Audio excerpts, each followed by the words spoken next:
Welcome to Jesus' Life Church podcast, a journey of discovery and transformation through the power of God's Word.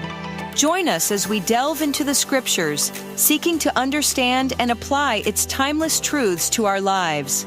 As we share today's message, we invite you to pause, reflect, and listen for the gentle whisper of God's Spirit, guiding you into a deeper understanding of His Word and its transformative power in your life and the world around you.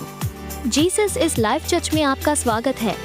यहाँ हम एक ऐसे mission पर केंद्रित हैं जो हमें हमारे प्रभु यीशु मसीह के सच्चे शिष्य बनने के लिए प्रेरित करता है। हमारे साथ जुड़े और उस अद्भुत यात्रा का हिस्सा बने जिसमें हम यीशु के प्रेम, शिक्षा और अनुग्रह को अपने जीवन में अनुभव करते हैं और दूसरों के साथ साझा करते हैं। धन्यवाद।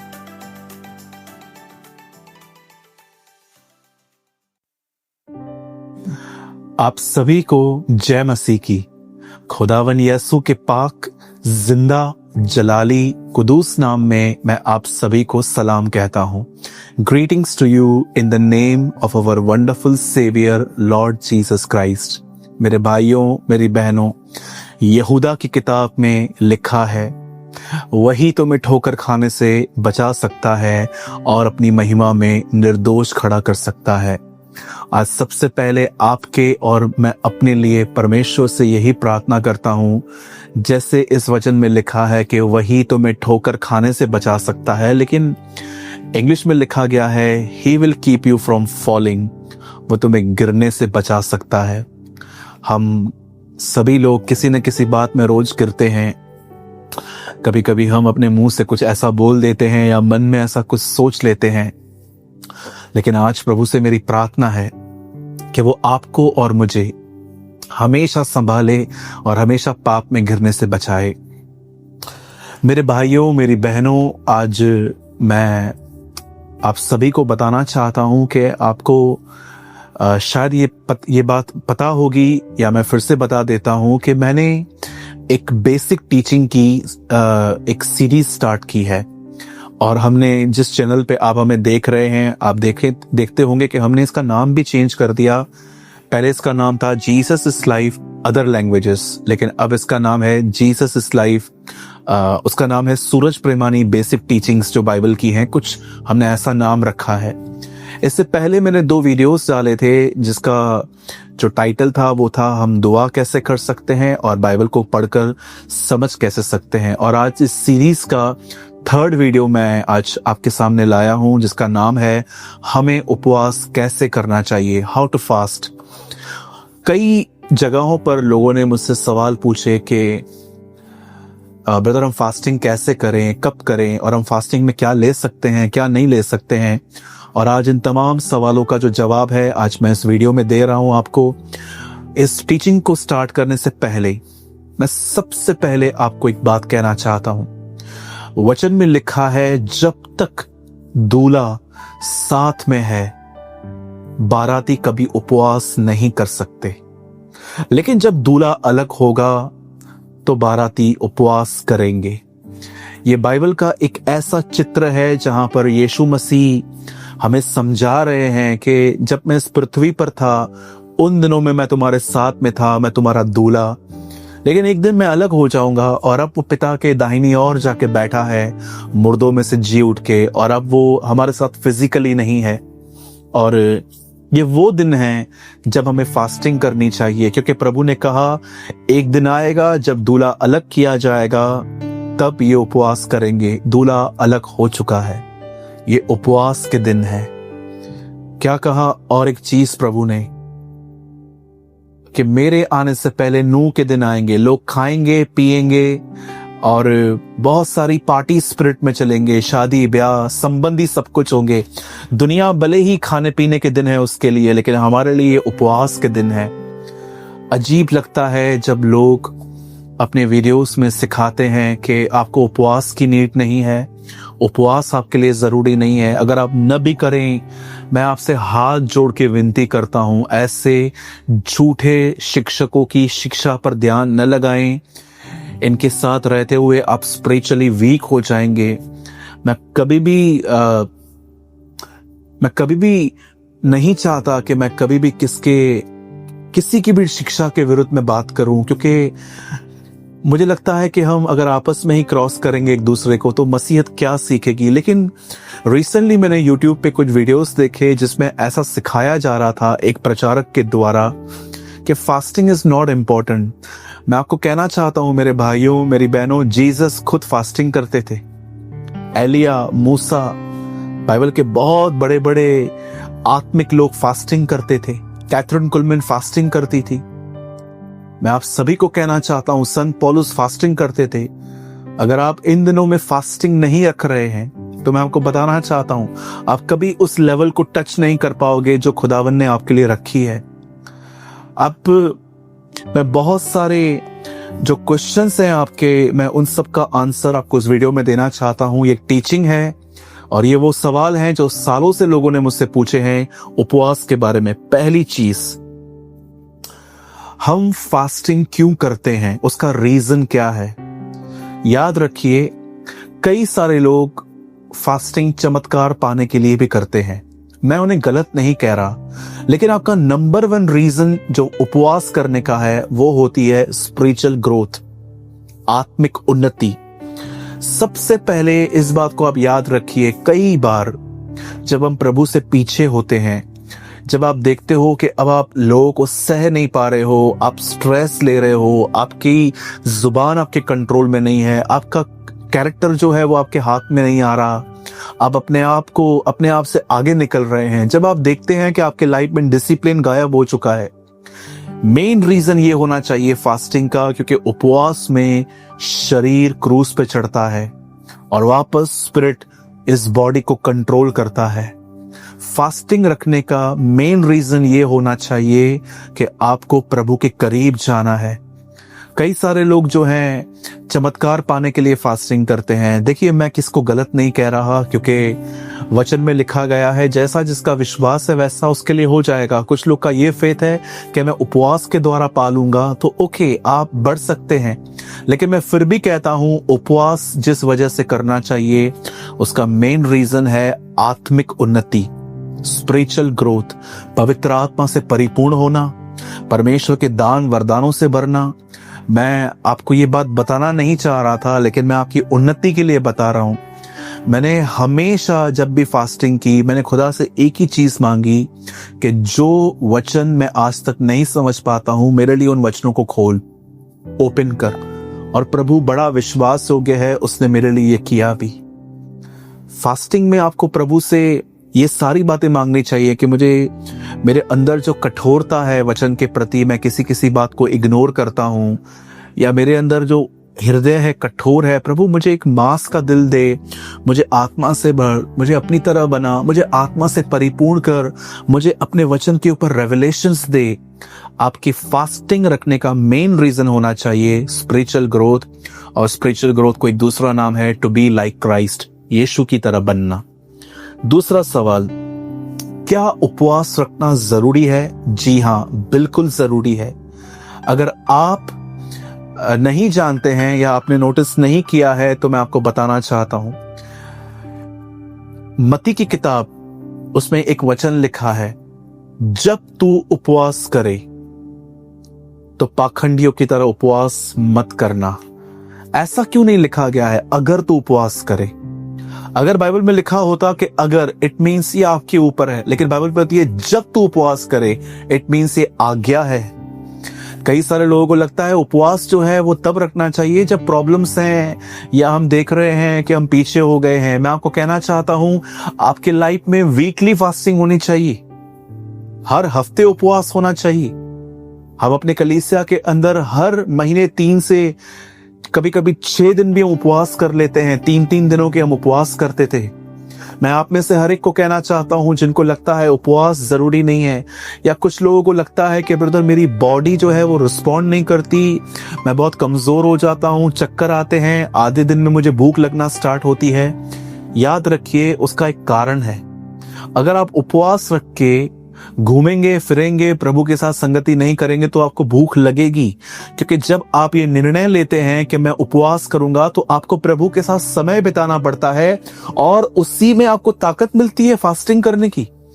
लेकिन अगर आप यहां वहां घूमेंगे और आप प्रभु के साथ संगति नहीं करेंगे, टीवी देखेंगे, तो ये उपवास नहीं है। इस उपवास में कोई जॉय भी नहीं आएगा आपको। पहला सवाल जो मैंने आपको उत्तर दिया कि उपवास स्पिरिचुअल ग्रोथ के लिए रखी जाती है। सेकंड, उपवास रखना जरूरी है क्योंकि बाइबल नहीं कहती है अगर, बाइबल बोलती है जब तू उपवास करे। ये एक आज्ञा है, हम सबको उपवास करना है। और हम पास्टरों को तो मैं कहना चाहता हूं कि हमें तो हफ्ते में कई दिन उपवास करना चाहिए। अब तीसरी बात, उपवास कब करना चाहिए, दिन कौन सा है?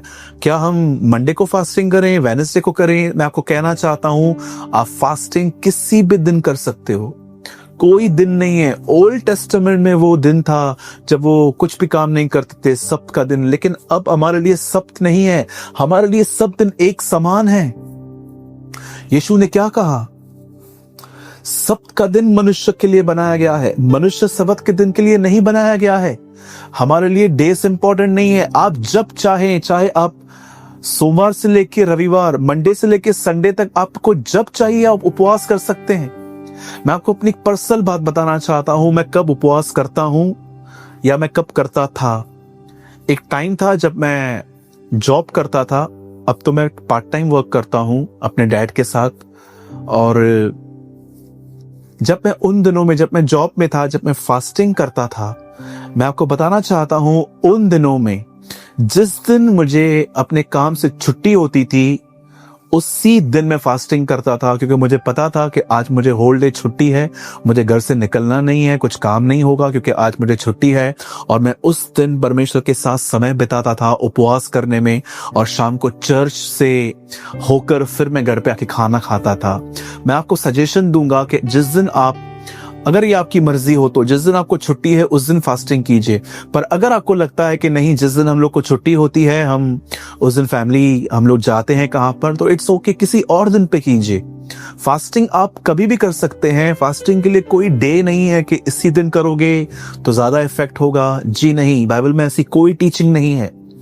चौथा सवाल, हम फास्टिंग में क्या खा सकते हैं, क्या पी सकते हैं? मैं आपको कहना चाहता हूं फास्टिंग में आप चाय ले सकते हैं, जूस ले सकते हैं, मिल्क ले सकते हैं, आप कोई भी जो लिक्विड्स होते हैं आप उनको ले सकते हैं।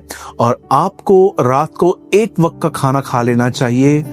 और अगर आप सुबह से फास्टिंग कर रहे हैं, जैसे आप उठ रहे हैं, तो आप एक चाय ले लीजिए, और उसके बाद भले आप दोपहर में चाहे तो एक और चाय या कॉफी या जूस, जो भी आपको अच्छा लगता है आप ले सकते हैं। और आप रात को 8-9 बजे, 7 के बाद आप कभी भी आप अपने फास्टिंग को खोल सकते हैं, छोड़ सकते हैं, और आप एक मील का खाना आपको जो अच्छा लगता है आप खा सकते हैं, नो प्रॉब्लम। अब पांचवी चीज जो मैं आपको बताना चाहता हूं वो ये है, कितने दिन उपवास करना चाहिए। देखिए, ये आपके ऊपर है। बाइबल में एक दिन भी फास्टिंग कुछ लोगों ने की, और आप देखते होंगे कि अलग अलग चीजें हैं। डैनियल में आप पढ़ेंगे तो कुछ ज्यादा दिनों की फास्टिंग थी। एलिया ने 40 डेज की, जीसस ने 40 डेज की। तो ये आपके ऊपर है। और मैं आपसे ये बात कहूंगा कि अगर हो सके तो वीक में कम से कम 1 दिन या 2 दिन फास्टिंग कीजिए। और अगर उसके बाद आप ज्यादा कर रहे हैं तो आप ये देखिए कि आपका पर्पस क्या है। कुछ लोगों ने बाइबल के अंदर 7 दिन फास्टिंग की, 9 दिन फास्टिंग की, 21 डेज फास्टिंग की, 40 डेज फास्टिंग की। लेकिन याद रखिए, उन्होंने ऐसे ही फास्टिंग नहीं की, देयर वाज अ पर्पस। कुछ लोगों ने रेवलेशन पाने के लिए, ड्रीम का अर्थ जानने के लिए फास्टिंग की। कुछ लोगों के लिए प्रभु ने मिनिस्ट्री रखी थी। आपने देखा होगा जीसस ने मिनिस्ट्री स्टार्ट करने से पहले 40 डेज फास्टिंग की, मूसा ने 40 डेज फास्टिंग की। और बाइबल के अंदर जब भी लोगों ने लंबी फास्टिंग की तो याद रखिए, उन्होंने सिर्फ अपनी मर्जी से नहीं की कि बस आपने किसकी टेस्टिमनी सुन ली यूट्यूब पे तो आपने भी फास्टिंग की। नो, उनको परमेश्वर ने कमांड किया। एक नॉर्मल फास्टिंग होती है, एक दिन जो हम सभी कर सकते हैं। लेकिन उसके बाद 3 दिन, 7 दिन, 9 दिन, 21 दिन, 40 डेज। आप ये देखिए कि आप जब वो फास्टिंग कर रहे हो तो उसके पीछे पर्पस क्या है। क्योंकि कई बार लोग जो होते हैं ऐसे ही किसी को भी सुन के फास्टिंग करना स्टार्ट करते हैं, फिर बीमार पड़ जाते हैं, वीक पड़ जाते हैं, और कई बार उनकी फास्टिंग में खुदावन से भी उन्हें कुछ नहीं मिल पाता, क्योंकि कोई पर्पस नहीं है फास्टिंग का। हाँ, अगर आपके पास कुछ पर्पस है, आप किसी चीज को इन दिनों में ढूंढ रहे हो, तो और आप प्रभु को कह रहे हो कि प्रभु ये 21 दिन, ये 7 दिन, ये 9 दिन, ये 40 डेज, प्रभु मैं इस चीज के लिए जा रहा हूं, तो आपका पर्पस होना चाहिए। और एक चीज और, अगर आपकी हेल्थ आपको साथ नहीं देती तो अच्छा होगा आप एक ही दिन में फास्टिंग कीजिए। जैसे मैंने आपको एक रूटीन बताया, इन लंबी लंबी फास्टिंग करने से अगर आपकी तबीयत खराब हो रही है तो प्लीज आप सबसे पहले किसी चिकित्सक से, किसी डॉक्टर से सलाह लीजिए। और वो क्या कहते हैं, क्योंकि बहुत जरूरी है, हमें अपनी हेल्थ को भी देखना है। जिंदा रहेंगे तो और फास्टिंग कर पाएंगे। अब एक आखिरी सवाल जो मेरा है, फास्टिंग में क्या करना चाहिए? याद रखिए, अगर आप फास्टिंग में प्रभु के साथ वचन नहीं पढ़ते, दुआ नहीं करते, उसकी आराधना नहीं करते, तो ये फास्टिंग नहीं है, ये एक डाइटिंग है। इससे सिर्फ आपका वजन कम होगा। मैं जब फास्टिंग करता हूं, मैं कई बार अपने कमरे में जब जाता हूं, परमेश्वर से बात करता हूं, चुप रहता हूं, प्रभु को सुनने की कोशिश करता हूं, वचन पढ़ता हूं, अन्य भाषाओं में बात करता हूं, प्रार्थना करता हूं, उसकी आराधना करता हूं, उसके उपकारों को याद कर करके उसे धन्यवाद देता हूं। कई बार उसके सामने गिरकर उसे सजदा करता हूं। कई बार उसकी विश्वास योग्यता, जो उसकी फेथफुलनेस है, उसको लेकर उसको प्रेस करता हूं। कई सारे लोग इस बात को नहीं समझते कि फास्टिंग जो है वो खुदा के साथ एक हो जाना है। हिंदी में कहते हैं उपवास, उपवास, ऊपरवास। जिस दिन आप फास्टिंग करते हो, आप अर्थ को एक मैसेज दे रहे हो, भले ही मेरी बॉडी यहां है पर मैं यहां नहीं हूं, आई एम इन हेवन, मैं ऊपर हूं। इसका अर्थ है उपवास करना। कई लोग कहते हैं ब्रदर हमारा जॉब है, हम कैसे प्रभु को सारा दिन समय दें? कोई बात नहीं, सुबह जल्दी उठिए, कुछ समय खुदा के साथ बिताकर फिर आप काम पे चले जाइए, फिर शाम को आइए, थोड़ा और समय बिताइए, फिर आप फास्टिंग को खत्म कर दीजिए। मैं आपको नहीं कह रहा हूं कि आप छुट्टी लेकर फास्टिंग करो, पर मैं आपको बताना चाहता हूं कि अगर फास्टिंग में आप प्रभु को समय नहीं देते तो आपकी फास्टिंग व्यर्थ है, डाइटिंग कर रहे हैं आप। मैं इसे फास्टिंग नहीं मानता, क्योंकि अगर आप फास्ट रख के प्रभु को ही टाइम नहीं दे रहे हो तो एक्चुअली आप सिर्फ एक नियम को फॉलो कर रहे हो। जैसे आजकल बहुत सारे जो लोग हैं, जो अन्य जातियों में भी हैं, जो फास्टिंग करते हैं, लेकिन वो कई बार जैसे मानते हैं उसे टाइम नहीं देते। ये फास्टिंग नहीं है। हम मसीहों के लिए सबसे बड़ी चीज यही है कि हम जब उपवास करते हैं तो हम खुदा के करीब जाने के लिए उपवास करते हैं। फास्टिंग जो है मेन चीज, फास्टिंग फेलोशिप लेके आनी चाहिए। आप जानते हैं जब आदम ने पाप किया तो वो जो कम्युनियन थी, जो कम्युनिकेशन था, वो ब्रेक हो गया। लेकिन जब आप उस प्रभु भोज को तोड़ते हैं तो उसका हम इसे क्या कहते हैं? Holy communion. ये रोटी नहीं है, ये मेरी सहभागिता वापस जुड़ रही है इस रोटी के द्वारा। यीशु मसीह की मौत को दर्शाता है ये, कि मैं यीशु के मौत के द्वारा एक बार फिर से पिता के साथ जुड़ूंगा। That's called holy communion. Fasting में प्रार्थना करें, वचन को पढ़ें, उसके उपकारों को याद कर करके। एक्चुअली ये तो डेली लाइफ होनी चाहिए हमारी, लेकिन फास्टिंग में तो ये हमें ज्यादा करना चाहिए। अगर आप फास्टिंग में प्रभु को टाइम नहीं देते, आप टीवी देखते हैं, आप घूम फिर रहे हैं, आपके पास समय भी है, फिर भी आप नहीं कर रहे हैं, तो आपके फास्टिंग रखने का कोई मतलब ही नहीं है। मैं कई बार जब मैं पहले फास्टिंग करता था, मैं किसी भाई के शॉप पे जाता था या कुछ काम करता था, मुझे कई बार खुदा ने कहा कि सूरज तेरे पास 6 दिन है, तू उसमें निपटा, लेकिन तू इसी दिन पे सब काम करता है, तो फास्टिंग रखने का फायदा क्या हुआ? जरा सोचिए। और एक आखिरी चीज जो मैंने इसमें लिखी नहीं है, लेकिन मुझे लगता है मुझे आपको ये बतानी चाहिए। आपका उपवास पूरी तरह से कंप्लीट हो जाएगा अगर आप ये करेंगे तो जो खाना आपने छोड़ा है वो खाना किसी गरीब को दे दीजिए। देखिए आपके बिल्डिंग में, आपके घर के आसपास क्या कोई ऐसा व्यक्ति है जो 2 वक्त की रोटी के लिए रास्ते पे बैठा रहता है, घर घर जाके मांगता है? या आपको लगता है कि आपकी नजर में कोई ऐसा व्यक्ति है जो बेहतर स्ट्रगल कर रहा है और बड़े तकलीफ में है, वो लोग मांग रहे हैं, उनके पास जाइए और जो 2 वक्त का खाना 1 वक्त का खाना आपने छोड़ा वो उन्हें अच्छे से देकर आइए। मैं उस उपवास से खुश होता हूं, यशायाह में लिखा है, जिसमें तुम दीन और दरिद्र की सुद्धि लो, उसके साथ मिलो। न्याय के दिन यीशु मसीह कहता है, मैं भूखा था, तुमने मुझे खाना खिलाया था। मेरे भाइयों, मेरी बहनों, ये सारे जो मैंने आपको बातें बताई, ये फास्टिंग है। मैं उम्मीद करता हूं कि आप में से बहुतों के क्वेश्चंस के आंसर आपको मिल गए होंगे कि फास्टिंग कैसे और कब करनी चाहिए। और अब मैं आप में से हर एक को कहना चाहता हूं कि यदि आप जितने भी लोग वॉच कर रहे हैं, मैं आप सबसे विनती करता हूं, प्लीज ये मत सोचिएगा कि मैं नेक्स्ट वीक से फास्टिंग करूंगा। कल से फास्टिंग कीजिए, कल का दिन कीजिए, फिर 2-3 दिन का गैप के बाद फिर से कीजिए। अगर आप ये भी सोचेंगे ना 2-3 दिन के बाद मैं ये करूंगा, डेविल इस वर्ड को चुरा के लेके जाएगा। और मैं उम्मीद करता हूं कि आप सभी ने आज कुछ लर्न किया होगा। और हाँ, मैं हमेशा की तरह कहता हूं, आज भी मैंने फास्टिंग पर भी एक आर्टिकल लिखा है, जो कुछ एक और चीज मैंने ऐड की है उसमें, जो मुझे लगता है कि वो आपके पास लिखी हुई होनी चाहिए, क्योंकि वो बहुत इंपॉर्टेंट है।